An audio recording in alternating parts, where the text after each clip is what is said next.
জয় জয় মালিক।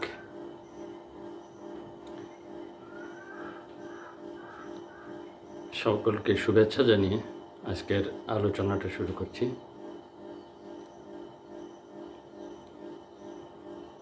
আজকের আলোচনার মূল বিষয় হচ্ছে মানব জীবন।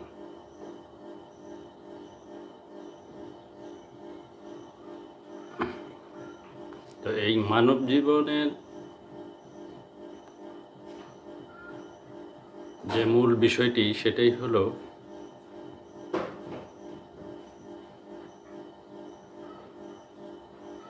শান্তিতে থাকা।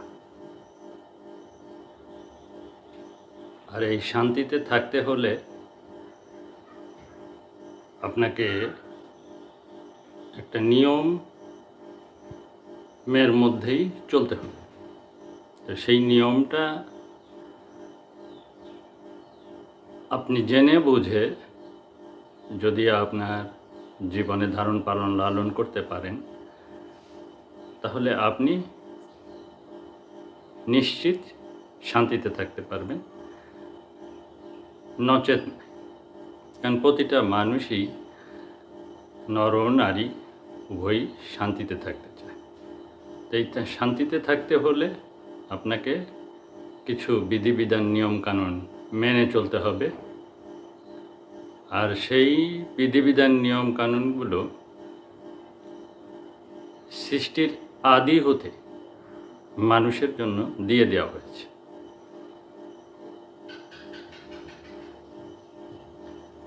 সঠিকটাও দিয়ে দেওয়া হয়েছে, বেঠিকটাও দিয়ে দেওয়া হয়েছে, ভালোটাও দিয়ে দেওয়া হয়েছে, মন্দটাও দিয়ে দেওয়া হয়েছে। এখন এটা খুঁজে বুঝে নেওয়ার দায়িত্ব আপনার।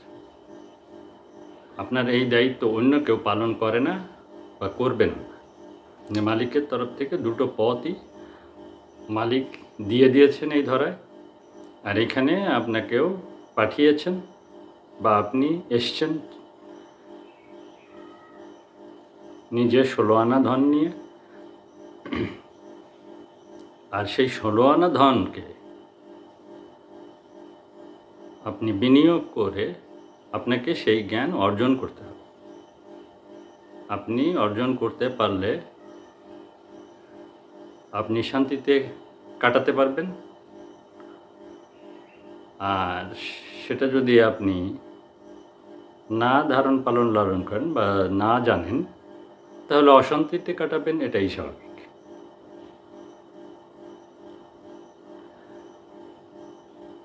পৃথিবীর সকল মানুষ এই মুহূর্তে অশান্তিতে আছে, কষ্টে আছে, কোনো না কোনোভাবে। সবচেয়ে বেশি কষ্ট আছে শারীরিক সমস্যা নিয়ে। আর এই শারীরিক সমস্যা কারণে যে কষ্টটা ভোগ সে করে, এই কারণেই অন্যের কোনো ধরনের ভালো আচরণ হোক, ভালো কথা হোক, ভালো ব্যবহার হোক, কিন্তু সেটা তার কাছে সেই মুহূর্তে খারাপ লাগে। আর এই খারাপ লাগার কারণে দেখা যায় যে মেজাজ মর্জি ভালো থাকে না। আর ভালো না থাকার কারণে মানুষের সাথে অশান্তির সৃষ্টি হয়। আর অশান্তির সৃষ্টি হলেই সেখানে খারাপ সম্পর্ক তৈরি হয়, অশান্তি বিরাজ করে। তো এই অশান্তি দূর করবার একমাত্র মাধ্যমই হলো মালিকের পথের আদেশ এবং নিষেধগুলোকে পরিপূর্ণ এবং ভালোভাবে জানা এবং বুঝে নিজের জীবনে যদি প্রয়োগ করতে পারেন বা নিজের জীবনে যদি অভ্যাসে পরিণত করতে পারেন, তাহলে আপনি নিশ্চিত ভালো থাকতে পারবেন, শান্তিতে থাকতে পারবেন এবং সকলকে নিয়েই শান্তিতে থাকতে পারবেন। কেউ একাকী বাঁচতে পারে না বা ভালো থাকতে পারে না।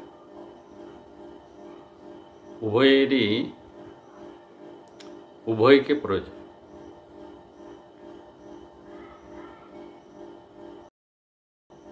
এটা নরের যেমন নারীর প্রয়োজন, একটা নারীরও তেমনি একজন নরের প্রয়োজন। আর সেই বিধানটা সৃষ্টির আদি হতে চলে আসছে, যেমনটা প্রকৃতিতে আপনারা লক্ষ্য করলেই দেখবেন যে ওদের জোড়ায় জোড়ায় সৃষ্টি হয়। আর সেই জোড়াই তারা সংসার করে, সংসারে বাচ্চা কাচ্চা জন্ম দেয়, লালন পালন করে, আবার তাদেরকে বড় হওয়ার পরে তাদের সংসার করতে সুযোগ দিয়ে আবার এরা বাচ্চা কাচ্চা নেয়, আবার তাদেরকে যত্ন করে, লালন পালন করে। এভাবেই তো মানুষের ব্যতিক্রম নয়। প্রকৃতিতে আমাদের জন্য সমস্ত শিক্ষা দিয়ে দিয়েছেন। সেই শিক্ষাগুলো আমাদের জীবনে যদি আমরা বুঝে ধারণ করতে পারি মালিকের আদেশ এবং নিষেধের আলোকে, তাহলে দেখবেন জীবন শান্তিতে কাটানো কোনো অসম্ভব বিষয়। এখন এই ক্ষেত্রে ইচ্ছাটাই হলো মূল, যেই ইচ্ছা শক্তি দ্বারা আপনি আপনাকে ভালো রাখতে সক্ষম, খারাপ রাখতেও সক্ষম। এখন যে যেভাবে নিবেন সে সেইভাবেই থাকবে। আপনি সুইচ্ছা আপনার ভিতরে জাগ্রত করতে পারলে, আপনি সুপথ ধারণ করলে, সুপথে সেই চলার চেষ্টা করলে, অভ্যাসে পরিণত করলে আপনি শান্তিতে থাকবেন। আর আপনি কুপথ ধারণ করলে, অভ্যাস নিজের জীবনে প্রয়োগ করলে বা অভ্যাস ধারণ করলে বা আইন নিজের জীবনে যদি প্রয়োগ করেন, তাহলে আপনি অশান্তিতে, এটাই স্বাভাবিক। শিক্ষিত, এই পুঁথিগত বিদ্যায় যারা শিক্ষিত আছেন তেনারাই হন, আর যাদের পুঁথিগত বিদ্যা শিক্ষা নাই, যাদেরকে আমরা বলি অশিক্ষিত, তারাই হন। উভয়কেই এই শিক্ষায় শিক্ষিত হতে হবে। আর এই শিক্ষা যতক্ষণ না আপনি আপনার জীবনে বাস্তবায়ন করতে পারবেন, ততক্ষণ আপনি যতই চেষ্টা করেন, যতই নিজেকে মনে করেন যে আপনি অনেক শিক্ষার আলো ঝরিয়েছেন, আপনি অনেক কিছু জানেন, আপনি অনেক কিছু বোঝেন, আসলে আপনি কিছুই বোঝেন না, কিছুই জানেন না। শুধু পুঁথিগত বিদ্যাটাকে আপনি ধারণ করেছেন। এই বিদ্যা আপনার আয়ত্তে আসে। এই বিদ্যার জ্ঞান লাভ করতে হলে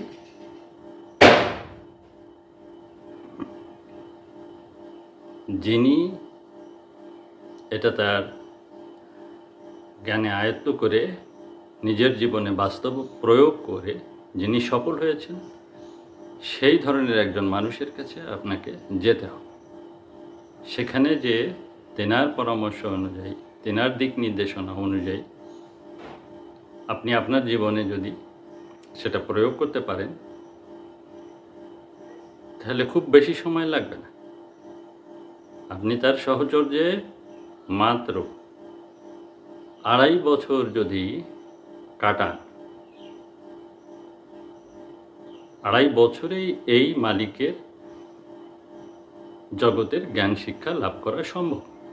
এর জন্য 12, 24, 36 প্রয়োজন নেই। যেনারা করছেন তেনাদের হিসাব আলাদা, আর যেনারা এটা 2-2.5 বছরের রপ্ত করছেন তেনাদের হিসাব আলাদা। তো এভাবেই দেখুন, আজ সমাজে অনেক মানুষ আছে যেনারা শিক্ষা দীক্ষায় অনেক ঊর্ধ্বের, তেনাদের গবেষণাও অনেক ঊর্ধ্বের, কিন্তু বাস্তব জগতে একটা বিষয়ে সমাধান দেওয়ার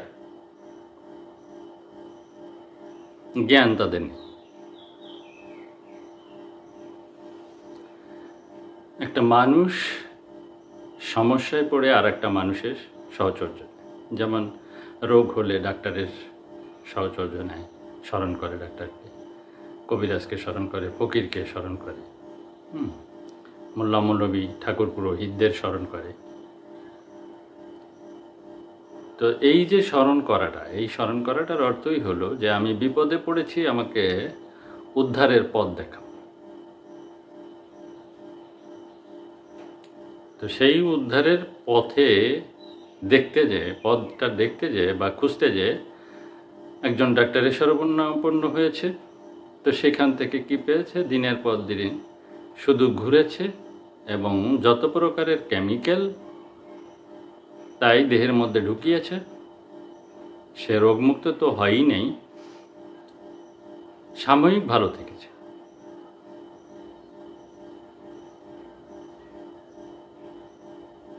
ফকির কবিরাজ এনাদের কাছে গেলে ওই ধুলি মাদুলি, পানি পড়া, তেল পড়া এগুলো দিয়েছে, তেনারা সাময়িক ভালো থেকেছে, পরবর্তীতে আবার যাতে। কিন্তু বিষয়টা হলো যে আপনার বিপদে পড়া আপনারই কর্মের ফল, আর আপনি বিপদ থেকে উদ্ধার হবেন সেটা আপনি কর্ম করেই হবে। কেউ আপনাকে উদ্ধার করে দিতে সক্ষম নন।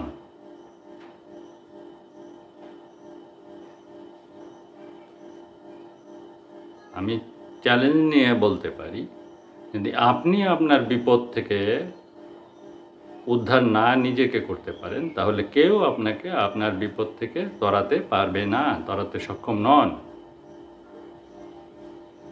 ডাক্তারের কাছে যাবেন, তিনি তার বিদ্যায়, ডাক্তারি বিদ্যায় যে ঔষধগুলো পেয়েছেন তিনি সেইগুলোই প্রয়োগ করবেন, অথচ তিনি ওই ওষুধগুলো নিজের জীবনে প্রয়োগ করে দেখেননি যে এটার সুফল কি কুফল কি।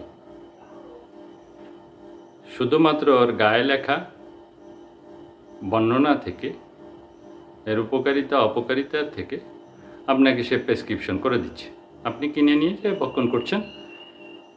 সাময়িক উপশম হলেও স্থায়ীভাবে আপনার ওই রোগ নির্মূল হচ্ছে না।